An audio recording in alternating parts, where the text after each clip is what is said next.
It is my pleasure to introduce our final keynote speaker of the conference, Professor Esther Papies, who is a leading behavioral scientist whose research combines psychology with system and behavior change to explore how we can address some of society's most pressing challenges, including health, sustainability, and climate change.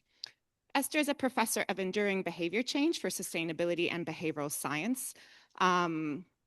At the Behavioral Science Institute at the Department of Social and Cultural Psychology at Radboud University. Her work explores the psychological processes that drive eating and drinking behaviors, such as reducing meat and dairy intake, the motivations for climate action, and long-term behavior change. She's widely recognized for translating behavioral science into practical solutions for healthier and more sustainable societies. So please join me in welcoming Esther. So over to you, Esther. So thank you so much for your patience, everyone. And first of all, thank you so much for inviting me to speak at this amazing conference. You can't begin to imagine how much rather I would be in Lisbon with you all and chatting over coffee and connecting with this great community rather than in my overheated Dutch office, which is battling with 33 degrees today, which probably relates to the topic of my talk as well. So thank you so much again for inviting me and for making it possible to speak online. It's complicated to get to Lisbon by train. I try not to fly for work, and I can't be away from the kids long enough at the moment to come by train.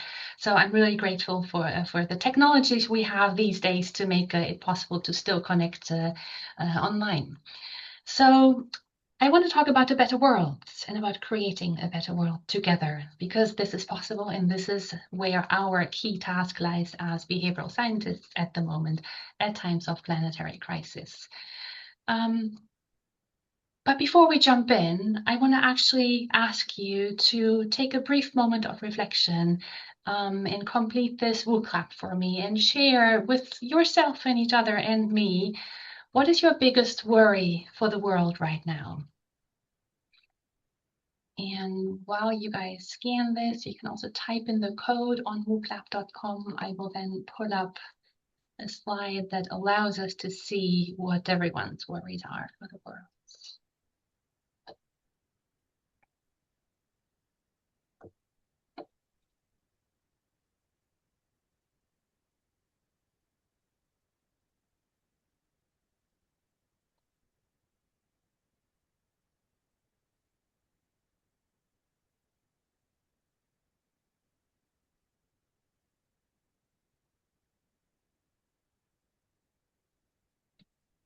Yeah, and I don't know how you guys feel looking at this, but I feel pretty awful actually, because I agree with all of you.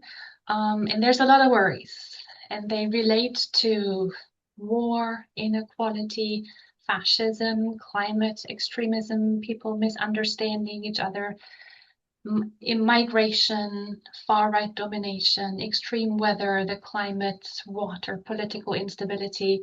I would actually rather not look at this list because I want to have a good weekend, but you probably get the sense that there's a lot going on. And we're behavioral scientists, a lot of us working on health. And in a way, most of the things I see here also relate to health. They relate to health and health inequalities. They relate to the stable climate that we need to be able to survive and not get a heat stroke. They relate to producing food and water and not being stuck in war. Migration is often unhealthy and it has health consequences. So a lot of this really relates very directly to what we're working on. At the same time, I'm struck that, you know, these are big issues, right? These are systemic issues. And probably a lot of us feel sometimes as behavioral scientists, these issues aren't quite within our reach. And in a way, that's what I want to talk about today as well. So thank you so much for sharing this. And I do promise there will be a nicer list on screen at the end of my talk or halfway through my talk as well. So thank you so much for sharing. A lot of the things you mentioned relate, I think, in some way to climate. We see here the global temperature variations over the past 2,000 years, and it's very clear that there's this incredible spike. Temperatures are rising, so we have a very clear change in global average land and sea temperatures, and this predicts a changing and unstable climate. So it's not just heat, right? It's not just that things are getting warmer and London is going to be like Barcelona. No, this produces instability, which is threatening to our species. And in 2021, Chatham House in the UK published this report showing the cascading risk over what is now the next 15 to 25 years from just climate change, just one of the many planetary boundaries that we're breaching. And I think a lot of the things you guys just wrote down are actually on this list, right? Is of course heat that's happening and flooding. Those are the climate hazards, but they lead to crop failures, which can lead to migration, to health crisis, to social unrest, to state failures, armed conflict, populism, fascism isn't explicitly on the list, but of course this is what we're seeing now coming up in many countries as a result of people feeling insecure, of market destabilization, commodity price spikes, and things like that. So these are risks of just one of the breaches of planetary boundaries that we're seeing right now. But of course, we also have massive loss of biodiversity. We're polluting the air that we breathe, the water that we drink, and the soil that we depend on for producing food. So we're endangering ourselves in many different ways. And I think this is reflected in what you guys shared in the beginning. So we're very much in a crisis of planetary health. And I think this is because it reflects that we're in a crisis of systems and behavior. And I think it reflects from a crisis of imagination. A better world is possible. And this is what we can all contribute to with behavioral science. So we're very much in a crisis of systems and behavior where we're stuck in harmful systems. And I think we can take more time and more space to look at them and see how we can break out collectively. If you start with the crisis of systems, we see that a breach of the planetary boundaries, in this case specifically climate change, comes very much from excess consumption and production. And then basically it's tied to economic growth. We see here the emissions per capita being closely correlated with GDP in each country. GDP growth is what we want, right? We're being told by all political parties that we need economic growth. But we see here, and this has been documented across the scientific literature a lot, that economic growth always goes along with more resource use, more material use, and in this specific case, more emissions. So if we keep growing the economy, if we keep doubling it every 25 years, which for economists is the ideal scenario, we keep doubling our emissions. We can't decarbonize the economy quickly enough to avoid this. Excess resource use is driving the breakdown of other planetary boundaries as well. We see here how much our energy consumption is increasing, and we're not yet in an energy transition because we're of course also using renewable energies, but we're not phasing out the fossil fuels that dominate the energy system still. So we're just growing the energy, how much energy we have, which of course feeds into economic growth. This excess resource use also from precious minerals and things like that is happening mostly from the production and consumption for high-income countries. If you sit in the front and you squint your eyes, you can maybe see the tiniest bit of yellow here at the bottom right of the graph. That's the excess resource use by lower and middle income countries. Most of this excess use is really coming from rich countries in the global north like us. And it's happening mostly by the most privileged. You see here, and this is an older graph and it's only getting worse, basically, see here that the richest 10% globally are responsible for almost half of the total lifestyle consumption emissions. And you might think, oh, the top 10%, that's the super rich, but actually the top 10%, that's us. If you make just more than 35,000 euros, you belong to the top, as your income, you belong to the top 10% globally. So it's really a minority in the global north, as we call it, that is responsible for most of the emissions.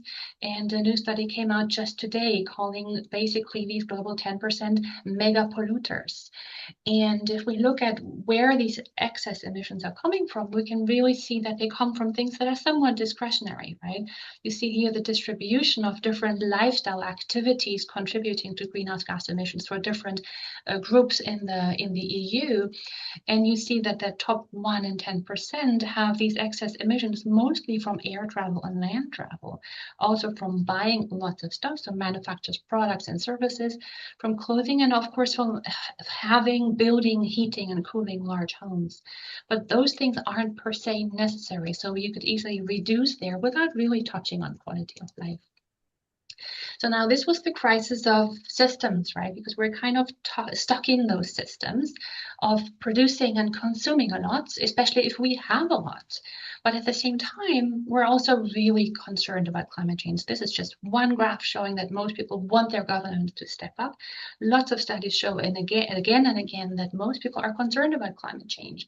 Young people, especially, as we can see in this Hickman study with the 10,000 participants from the 10 different countries, young people especially are really concerned about climate change, and these blue bars here show the impact on their daily functioning. So almost half of participants say that their concerns about climate affect them in their everyday lives. We also looked at this in a study at the Glasgow University student population, and we found that these students too strongly endorsed quite negative thoughts like people have failed to take care of the planet, the future is frightening, humanity is doomed, and thoughts like that, including I'm hesitant to have children. High endorsement of these thoughts. And also at Radboud University, where I've been working for the past 2 years, students experience climate as a really dooming topic that they would rather not talk about. And they say they would talk about it more if there was more positive stuff that they could discuss. Things that they can easily change, right? A sense of self-efficacy is really important. So we feel stuck and concerned, and at the same time, the most privileged individuals really don't want to change. We've done a few studies on high SES individuals in the UK and in the Netherlands, looking at their willingness to engage in different forms of change for the climate. So here we looked at the Take the Jump movement, which suggests that people buy fewer things. They call it end clutter to frame it positively. For example, keeping products for at least 7 years and not traveling by car, buying only 3 new items of clothing per year. And we looked at participants' willingness to support policy that would make these changes mandatory for everybody, and their willingness to voluntarily engage in these changes. And across the board, willingness was really low, and also for policy support and for individual change. The one thing that stuck out was making a life shift, such as buying solar panels, for example, or switching to an electric vehicle. These privileged individuals with a high SES, they were more likely to engage in, or to say that they would engage in these kinds of behaviors. But for the rest, the willingness to engage was very low, and we also asked open questions where participants had the opportunity to describe the motivation that they had for providing specific responses. And we generated 2 themes in our qualitative analysis. The one was the importance of personal choice. Participants really didn't want to be guided by policy. They really wanted to set their own limits and said things like, I want to pick and choose. These changes are too harsh. I need to be able to stop whenever I want. It should be at no cost to me. It shouldn't change my lifestyle. It's a free society. It shouldn't be controlled for us. Basically rejecting this idea of policy limiting emissions from personal lifestyles. And the second theme is really interesting because it related to happiness, to participants' perceptions that high carbon lifestyles, they contribute to quality of life. People said, I want these things, they're my pastime and hobby, it's good for my quality of life, I work hard, and I want to be able to spend the money however I want it. It makes me happy, it works for me like this. And I think this is interesting because we don't engage with this enough. You know, if people have the perception that these lifestyles contribute to quality of life, this is important information for us. So in a way, no wonder that people don't want to give up their holiday flights and their car travel and their shopping habits if they feel this is what makes a good life. This is how I can be happy, right? But I think we're in a crisis of imagination because actually a better world is possible. And I want to illustrate this crisis of imagination really briefly with some research in the space of food. So this is the distribution of mammals on Earth. You can see that by now we have pretty much become a livestock planet, right? Most of the biomass is livestock. There's a tiny bit left, 4% of biomass is wild mammals, and then there's also humans, right? But mostly this is livestock that's dominating the biomass, and yeah, it's basically animals that we keep to eat and to produce other things. So this livestock for food production, of course, has massive biodiversity impacts and is really the biggest driver of environmental degradation. But also, if you simply look at the production of meats, of red meat in this case, for example, if you look at the production of beef, you can see here that it produces 99 kilograms of CO2 equivalent emissions compared to more plant-based forms of proteins, for example, pulses and things like tofu. Very clear case, right, for reducing our meat consumption, which obviously also has public health benefits in reducing cancer and cardiovascular disease and things like that. At the same time, most people don't want to, aren't thinking about reducing their meat and dairy consumption. They simply see no reward in plant-based foods. We examined this in a number of studies, and I'll present a few here. So in one study, we asked omnivore participants to describe meat-based dishes, for example, a lasagna or a beef burger, and they would describe them with really rewarding and taste-focused words like filling, tasty, delicious, spicy, hot, meaty, juicy, meats, chicken, healthy, cheese, noodles, and yummy, chewy, and things like that, right? So you can really see that participants are imagining what it would be like to eat and enjoy this food. When they describe the plant-based alternatives, so in this case, for example, the falafel burger, they would say healthy, vegetarian, tasty, also vegan, filling, spicy, and dry. So a very different focus, much less focused really on the sensory experience and on the reward of the food, which is also shown in the quantitative analysis. And the degree to which participants described a food in terms of eating it and enjoying it, those consumption and reward features, as we call them, that predicted consumption intentions and also actual eating behavior over a 30-day period. So thinking about a food in terms of what it's like to eat it and how nice that would be, that predicts actual behavior. When you look at meal descriptions, there's no reward words or much fewer reward-related words in meal descriptions that don't have meat. So we looked at 240 ready meals from 4 UK supermarket, and we see the same pattern here that meat-based meals have much more of the sensory and rewarding eating experience words compared to foods without meat in them. And the same pattern emerges in hashtags for food on Instagram, which Tess Davis analyzed thousands of. So the top hashtags here, for example, for meat-based foods are dishes are food porn, foodie, dinner, Sunday, delicious, yummy, and lunch. Very different picture for the plant-based foods, vegan food, what vegans eat, recipes, dinner, food porn, okay, vegan life, healthy, and meals. So much less appealing, right, for the plant-based foods, even by the people who post. So again, plant-based foods doesn't get a good reputation here. It's healthy, it's what vegans eat, but there's no enjoyment, right, again, in these hashtags that people use, even when they post about the food that they themselves are eating. And indeed, vegans are seen as taste martyrs. So here we asked omnivores and vegans, and in the second study also vegetarians, to rate the importance of different eating motives for themselves and for the other groups. So the omnivores and vegans rated how much vegans care about taste. And the vegans really care about taste, but the omnivores underestimated the degree to which vegans actually care about taste. And the vegetarians did as well. So other people underestimate how much vegans value enjoyment of food to compare to what vegans themselves say. So people can't really imagine that a plant-based diet could be good. And so people who eat it, they must not care about taste, right? That's kind of our conceptualization.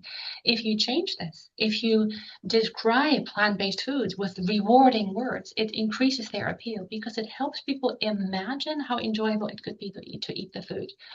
So in a few studies, we changed descriptions for plant-based foods by including more of these reward-related words like comforting, Saturday night, summery, refreshing, tasty, Friday night, pub style, weekend style, summer dressing, things like that. Just bringing in features of an eating experience. You would eat this in the pub. This is a summer picnic type of food, right?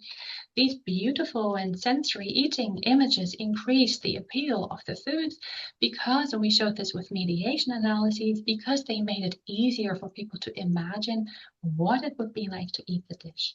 So helping people imagine pleasure of the consumption increased the appeal of those foods. Now, pretty clear, I would say, that we need to use this kind of imagery of enjoyment, right, to highlight basically the in this case the plant-based options. But this type of language, not just for food but more widely, is not what we use when we talk about climate action. When we talk about things to do for the climate, it's mostly about stopping things. It's about no longer flying like I did today. It's about shopping less. It's about eating less meat. It's about traveling less by car. It's all about giving things up, sacrificing something that we know brings us pleasure for the longer term, for the bigger good. It's not very motivating. The IPCC talk about avoid, shift, and improve. On the R ladder for the circular economy, it's all about reduce, rethink, and refuse. Very negative language. Nothing beautiful, no joyful language about it. We talk about sufficiency, about degrowth, about post-growth. We give people lots of tips about things they can do to drive and fly less, to help the climate by eating less meat, how to live with just enough. And in Dutch, we have this crazy word of consuminderen, which basically is the opposite of consuming and has the word less integrated into it. So it's kind of consuming less as a verb. Again, not very appealing because it's just less. It's just giving things up, right? So we simply need more motivating stories for behavior change in the climate space. You're all the experts on it, right? How behavior change works. But I would suggest that some essentials about the theories in this space are really for example, value-based choice, reasoned action planned behavior, habit theory, the COM-B model. All of these have in common that there's rewards. We want to work towards something. Reward seems to be a unifying dimension here, and it can be hedonic reward, something tastes good, it feels good in my body. It can be social reward, like so in social norms, for example, other people approve of what you're doing. It makes you feel socially accepted or part of an important group. Or it could be eudaimonic reward in terms of meaning making. It fits in with your deeply felt values. It ties in with who you want to be as a person. But reward is an important predictor, but it's largely absent in the public discourse and in policy making around climate. And I think that is something we need to fix. And I've just summarized this theoretical approach here, where we argue that when we go about our business in the world, we experience behaviors and outcomes, and we store this in memory, along with the context and along with representations of rewards. And so when you later think about the behavior, you can simulate the outcomes. You can essentially re-experience them in your mind, including parts of the context where this behavior occurred, and context features that were relevant. And we often experience this as an expectancy, because this simulation allows us to tells us whether the behavior is something we actually want to do, whether it's rewarding or not. And if it is rewarding, then it leads to the behavior, which then in turn reinforces the memory of the experience that we have stored. So these simulations can be triggered by internal cues or by external cues. But what you see here is that it's very important that a simulation of a behavior is rewarding, that you anticipate that something will be rewarding. And then if you do it again, at some point you develop a habit. Habitual behavior, I would say, is simply a behavior that is performed relatively automatically in a given situation, because we can easily simulate that it will serve our goals, that it will lead to reward. So we do the behavior and then we do it again, and we develop a habit. So reward here and the expectancy of reward that we implement in the brain as a simulation is really critical. So Based on this, how do we change behavior? We have to create rewarding stimulations for people. Again, they can be hedonic, social, or eudaimonic kind of reward, but there has to be something in it. So a better world is possible, and I would like to briefly take a minute to simulate it together. So here is my second question for you guys in the book app, which is hopefully leading to more positive responses today. Let's dream about when life is good, right? So my question is, when are you happy? And you can respond on the same link.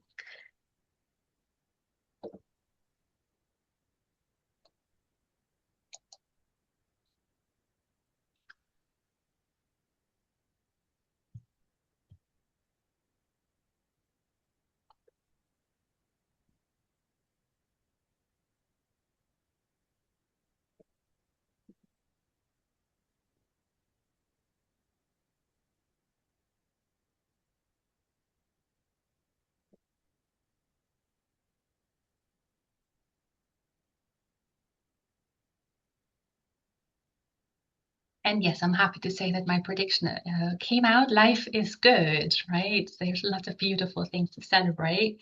And I think you seem to be really happy when you're in nature, when you're doing things outside, when you're with family, friends, and loved ones, when there's sunshine, walks in nature, playing sports, when Arsenal win, with good food, feeling a sense in life, a eudaimonic meaning making, with good food, gardening, on holidays, music with your cats. Happy birthday, Susan. Lots of really, really beautiful things. Yeah, I think this ties in really nicely with what research also shows, which I will share in a second. Lots of occurrences of nature. Nature seems to be really good for our well-being. Lots of social connection is really important. So we're happy when we're with others that we love. And culture and sports and things like that. Those types of activities seem to be really helpful for happiness as well. So let me share some results from a study that I think is really interesting in this respect, showing happiness that people report during different kinds of activities. Intimacy making, love, theater, exhibition, sports, gardening, singing, talking. So again, it's being together, is being in nature, and is doing things around culture that score highest for happiness, right? What strikes me is that these are really low carbon activities. There's only here somewhere is shopping and errands. It's the first thing that's really kind of an economic growth type activity, right? And so all these other things, they don't create economic growth. If we all hang out and do this kind of stuff, we're going to tank the economy, but we're going to be happy. So there's a choice, right? And I think this is the core of what we're dealing with at the moment. Do we focus on economic growth or do we focus on well-being? If we let go of this idea of economic growth, we can choose to produce less stuff and consume less stuff, especially things that we don't actually need, like SUVs, cruise ships, weapons of mass destruction, deforestation, things like that. We would reduce energy use and material use. We would all work less, as the recent Piketty report, again, the Global Justice Report had also shown. We would exploit others less, and we would redistribute, right? Most people would gain significantly if we did that. As a result, we would have more time for family, more time for the things you just wrote down, more time to care for others, to play with our kids, to socialize in the neighborhoods, to be outside, do things in culture, more space for nature, right? We would have greener cities because, yes, fewer cars. And that would lead to better mental health, physical and social health. Inequality in itself, as you know, is stressful. We would have less of that. We actually can choose to have clean air and water. At the moment, we don't. We could create a safe future for all if we focus on well-being instead of economic growth. Of course, there's lots of science showing this, modeling how this could work out, showing that we have enough energy and resources to actually make this happen. Again, the Global Justice Report is just the most recent, really large-scale, ambitious modeling study showing this. So it's a choice. We can really go for a different way of dealing with our economy, and that would solve a lot of the public health and climate issues that we have. Lots of people are engaging in this and are starting to do this, and that is beautiful and a space to find hope. Urban gardening, for example, of course, produces food, but also produces beautiful things in neighborhoods where people go and hang out and socialize. This is a school in Sweden based on donut economics principles. A beautiful space in the UK where people brought more biodiversity into an alleyway, and that made people want to be there more, and so they increased social connectedness. And of course, we have the Barcelona superblocks, where there's less space for cars, but more space for trees, for shade, for cooling down the city, but also for people just to hang out, for kids to play, for the mommies and daddies to have coffee, and for people just to travel differently because there are fewer cars, it's safer. So of course it brings down emissions, but it also creates other what we call co-benefits, right? And in Vienna, you can replace a parking spot with a place for people to hang out and socialize. Beautiful examples also from Lawrence Western, close to Bristol, where people took things into their own hands and built amazing resources for the community, including this massive wind turbine to fund everything. They didn't do it for the climate, but it had massive climate co-benefits, same as with the Carrick greengrocer. So I encourage you to listen to these kinds of stories, for example, on the Antidote podcast series.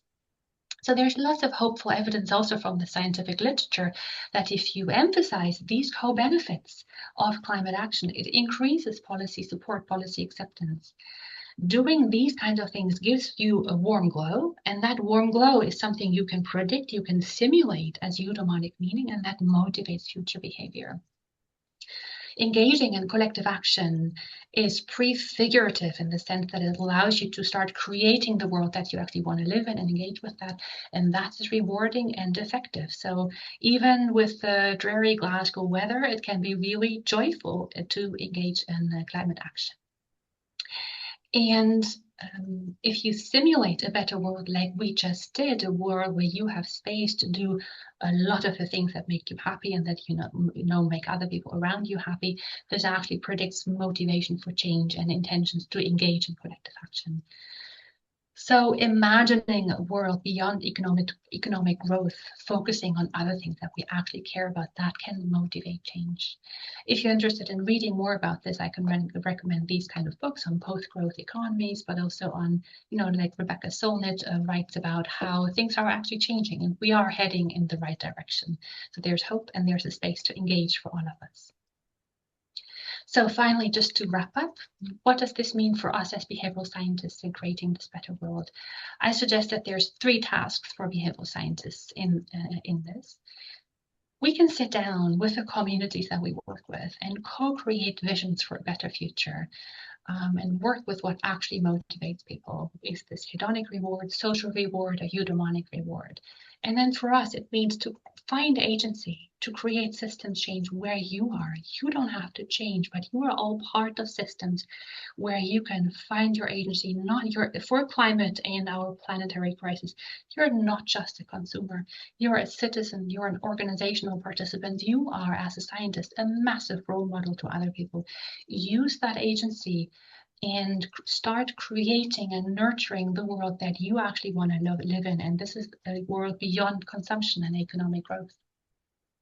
And most of all, we need to talk about what's positive, what we can actually achieve together, and break out of the sacrifice narrative. Fighting climate change and reverting the planetary crises that we're in, it's not about giving things up. It's about creating a better world and reclaiming a safe future. This is what we want to strive for. This is what we want to turn towards. So let's create narrative and system that make living within planetary boundaries rewarding. So let's together reshape the systems so that we facilitate other people's behavior change by making things for them rewarding. And with that, I would like to thank beautiful teams in Glasgow and at Radboud University, without whom none of this would have been possible. Thank you so much.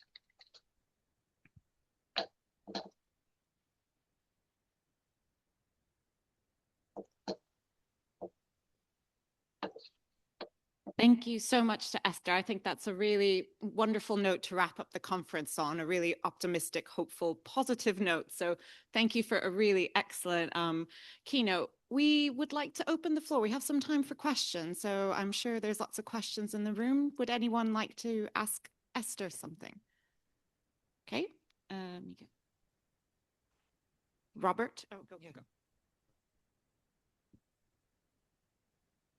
Thank you. That's an amazing talk, and I think bringing together some of the sort of principles of human behavior together with this big vision, a very important and urgent vision, is incredibly important.